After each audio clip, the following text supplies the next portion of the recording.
Hey, what's going on, everybody? This is the Crazy Plum coming at you with some Spellbreak content finally. Spellbreak is finally here in closed alpha. They have lifted the NDA and allowed certain people to join their creator program, such as myself. So I'm going to be putting out different guides and tips and tricks for this game now that it's finally available.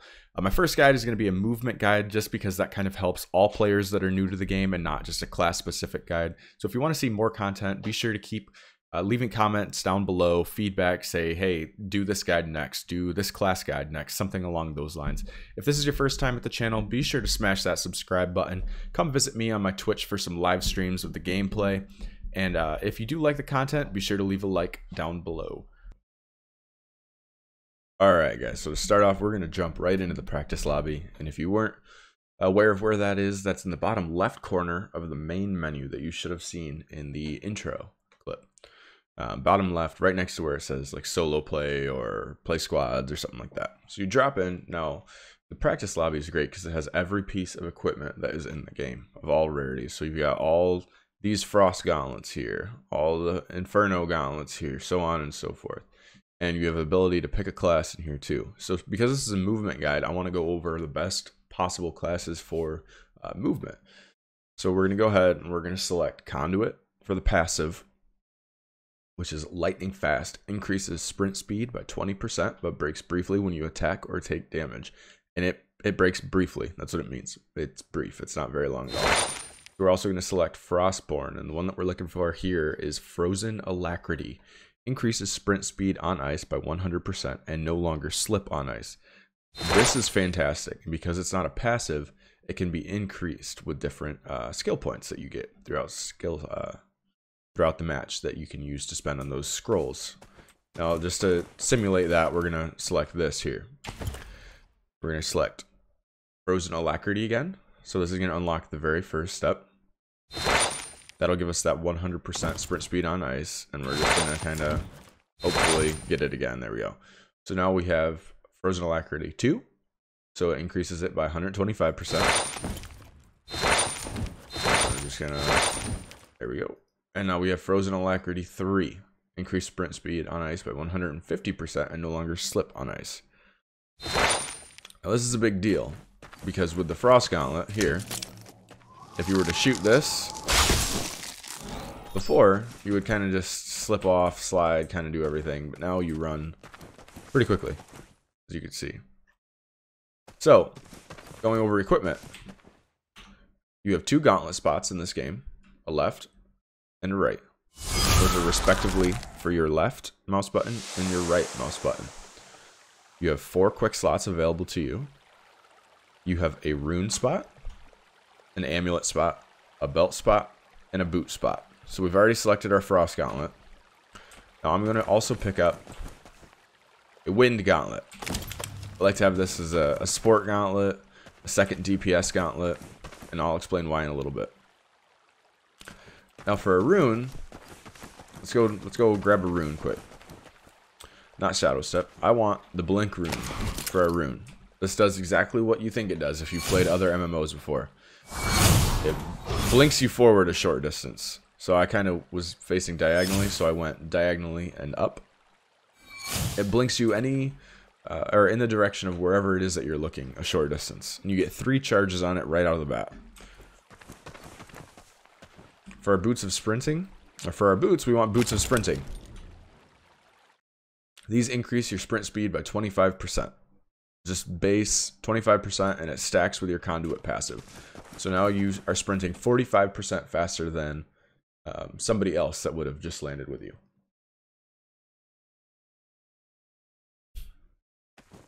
For our belt, we want Belt of Runic Fluency.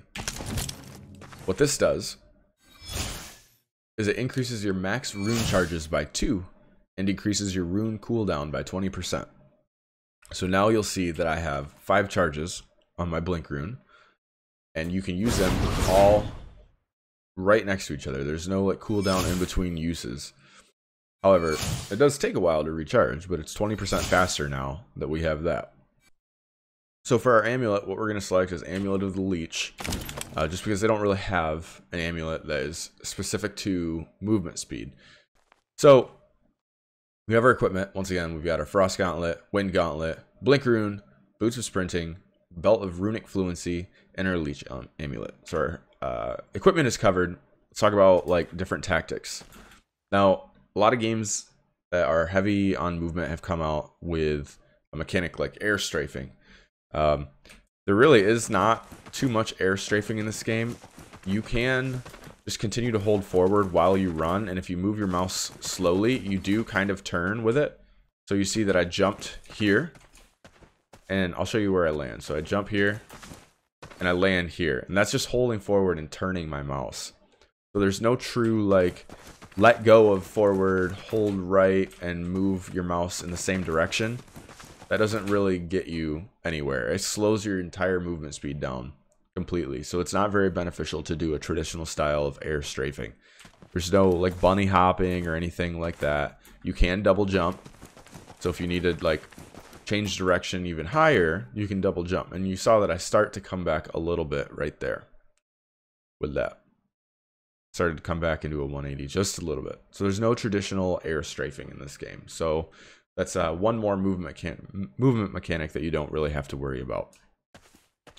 Now, I'll show you the reason that we picked Frostborn and Conduit. I already showed you that this is our base sprint speed. 45% faster than other people sprinting right out of the gate. Because of our passives that we've chosen and the boots that we have. We charge up our ice shot with the Frost Gauntlet that leaves behind a big trail of ice. And because we no longer slip on ice, and we run 150% faster on ice, we get moving pretty good. You can see. So you can use this as a defensive tactic, as an offensive tactic, to be aggressive, to engage in a fight. You can use it, like I said, defensive, to get away if you're low HP and you've got multiple people chasing you, one person who's just hot on your tail and won't leave you alone. Drop some ice down, run, get out of there. And you can double jump, and you can see how much farther I go than if I were just jumping normally. So one of the things that I like to do with this, because this game is heavily based on RPG elements like spell combinations and such like that, each gauntlet interacts with another. You'll see if I place Frost down and use a Wind Gauntlet, it shatters the ice. But you also saw that it shot me up in the air quite a bit, much higher than a regular jump would.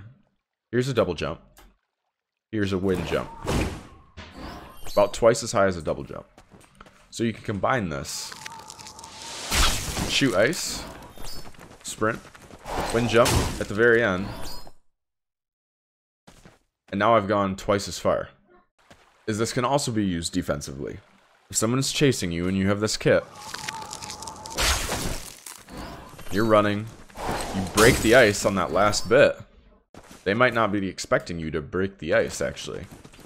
So if they also have frozen alacrity, and they're sprinting and sprinting and sprinting and want to jump after you, they'll hit here and lose all of their movement speed, and they won't be able to catch up with your jump, putting you at a huge advantage for getting away. We take this one step farther with our Blink Rune, actually.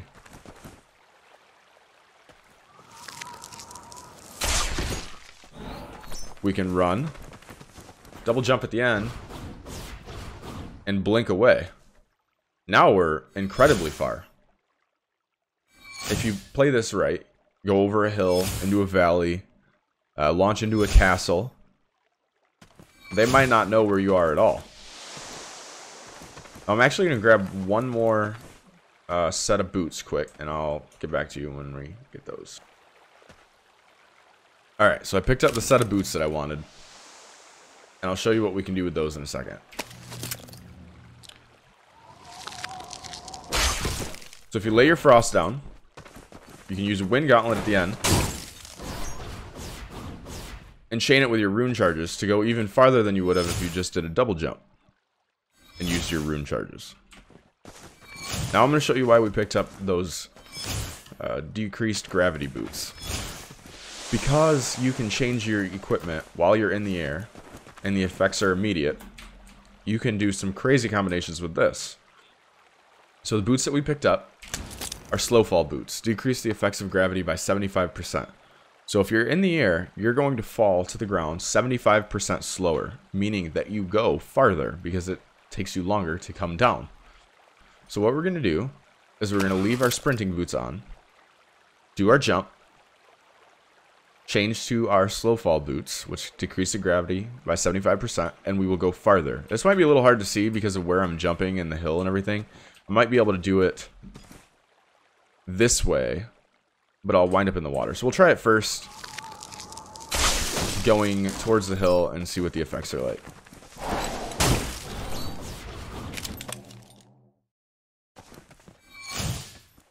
About the same, just because of the way this hill is. Let's change it up quick. Let's go this way. We got our ice down. I actually want more ice too. I want to like right to the end.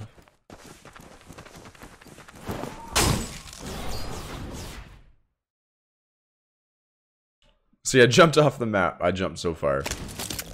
I lost all my stuff. Let's get it again really quick.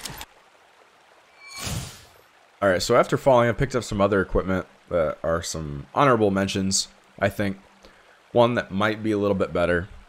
And we're going to test something really quick with the Featherfall rune.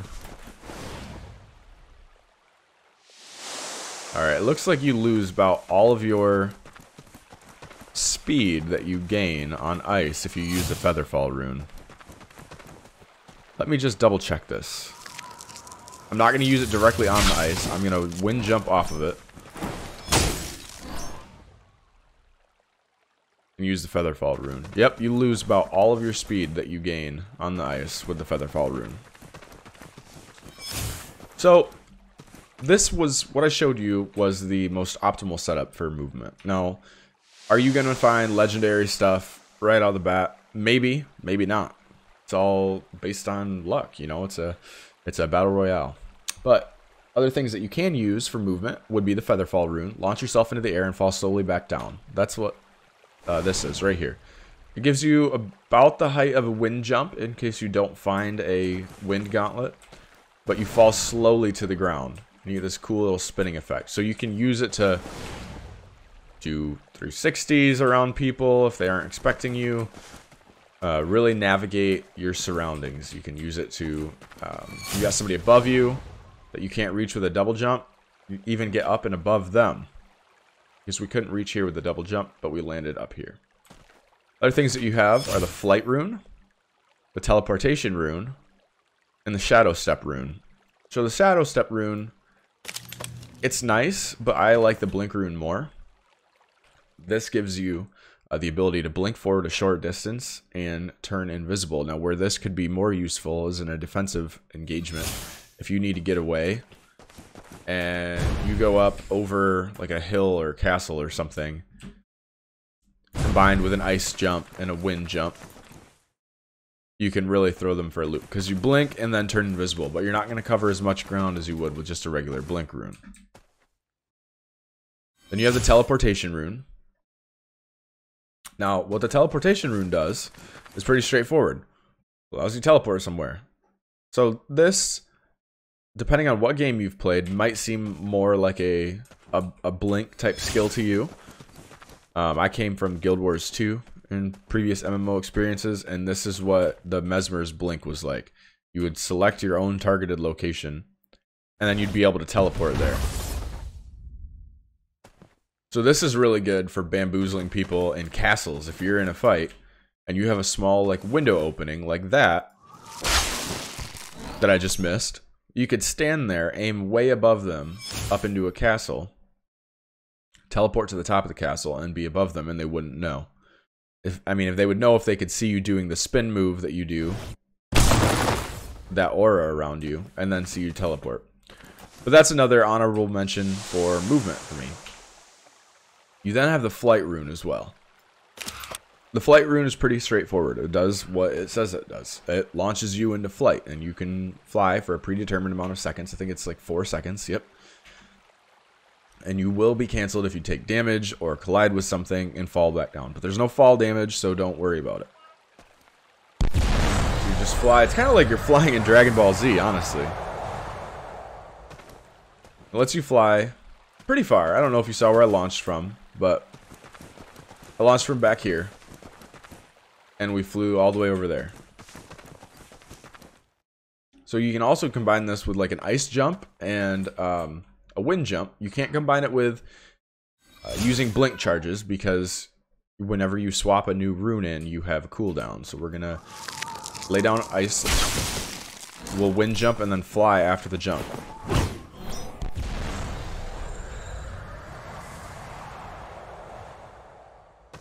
And you can see that we've gone quite a bit farther than we did with any other technique. It's not as readily available as a blink rune would be with 5 charges or the 3 charges. And it takes quite a bit longer to cool down, but this is probably the farthest you're going to be able to get away from someone. Going back to the blink rune momentarily. Gotta pick it up.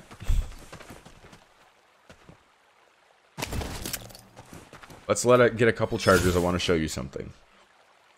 Remember how I said it goes in any direction that you're looking? You can quickly change the direction you're looking to swap places. So we're going to wind jump. I'm back to where I started.